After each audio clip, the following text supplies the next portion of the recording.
एक छोटे से गांव में कुमार सोहन रहता था। वो मिट्टी के बर्तन व खिलौने बनाया करता था और उसे शहर जाकर बेचा करता था।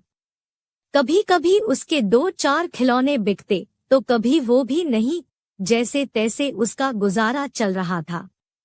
एक दिन उसकी बीबी शीला बोली, सुनो जी, क्यों न शहर जाकर कोई नौकरी ही कर लो। नौकरी करोगे तो महीने के अंत में कुछ धन तो आएगा। बीवी की बात सुन अब सोहन को भी ऐसा ही लगने लगा था, पर उसको मिट्टी के खिलौने बनाने का बहुत शौक था, लेकिन हालात से मजबूर था। बात तो तुम सही कह रही हो, पर कैसे उस हुनर को छोड़ दूं, जिसका नमक हम लोग अब तक खाते आए हैं। मैं जानती हूँ आप बहुत मेहनत और लगन से खिलौने बनाते हो, पर बाजार में बिक्री ना होने से अब हमारा गुजारा नहीं होता। अब तो यह हालत हो गई है कि रसोई में अन्न का एक दाना भी नहीं बचा। ठीक है, मैं कल सुबह ही शहर जाकर कोई न कोई नौकरी तलाश करता हूँ। अगले दिन वो शहर के लिए रवाना हो गया और एक व्यापारी के पास वह नौकरी करने लगा। सोहन वहां नौकरी करता तो जरूर था, पर उसका मन अभी भी अपने चाक और मिट्टी के खिलौनों में ही रहता था। समय बीतता गया। एक दिन शहर में जहां वह काम करता था, उस मालिक के घर पर उसके बेटे निखिल का जन्मदिन था। सब महंगे महंगे तोहफे लेकर आए। सोहन ने सोचा, क्यों ना मैं मिट्टी का खिलौना बनाऊं और बच्चे के लिए लेकर जाऊं, वैसे भी हम गरीबों का तोहफा कौन देखता है।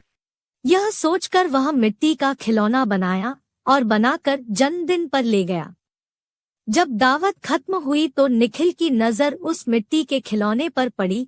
उसे वो हाथ में उठा लिया और खुश होकर और भी बच्चों को दिखाने लगा।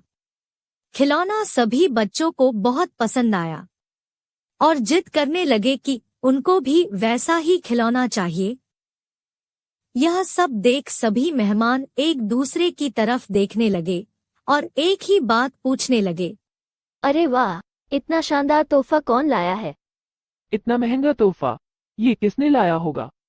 ये खिलौना तो शायद आपका नौकर सोहन लाया है। इतना सुनते ही सब हैरान हो गए। सभी एक दूसरे का चेहरा देखने लगे। तभी मालिक बोला, सोहन सोहन तो बहुत गरीब है, इतना महंगा खिलौना कहाँ से ला सकता है? हाँ, मैंने देखा है, ये खिलौना सोहन ही लाया है। ठीक है, सोहन को बुलाओ, उससे पूछो कि ये खिलौना वह कहाँ से खरीदा है। वहाँ सोहन आता है और सब उसी के तरफ देखते हैं। वह माहौल देखकर हैरान हो जाता है। मुझसे क्या गलती हुई, सब मुझे ही घूर रहे हैं। शायद मेरा खिलौना निखिल को पसंद नहीं आया होगा और बच्चों के सामने वो अपमानित होगा। कोई बात नहीं, मैं माफी मांग लूंगा। मालिक, क्या आपने मुझे बुलाया? हाँ सोहन, क्या यह खिलौना तुमने दिया है? हाँ मालिक। तुम यह खिलौना कहाँ से लेकर आए हो और इतना महंगा तोहफा तुम लाए कैसे? इतना सुन सोहन मन ही मन खुश होता है और मुस्कुराते हुए बोलता है, माफ कीजिएगा मालिक, ये कोई महंगा तोहफा नहीं है, यह मैंने खुद बनाया है। गांव में यही खिलौना बनाकर मैं अपने परिवार का गुजारा करता था, लेकिन इससे अब घर नहीं चलता, इसलिए आपके यहाँ नौकरी करने आया हूँ। अरे वाह, तुम क्या अभी है खिलौना बना सकते हो? और सभी बच्चे को तुम्हारा खिलौना बहुत पसंद आया है, इन्हें भी ऐसा ही खिलौना चाहिए। सोहन खुश होकर बोला, हाँ मालिक, बिल्कुल बना सकता हूँ। जब कल मैं आऊँगा तो खिलौना बनाकर लेते आऊँगा।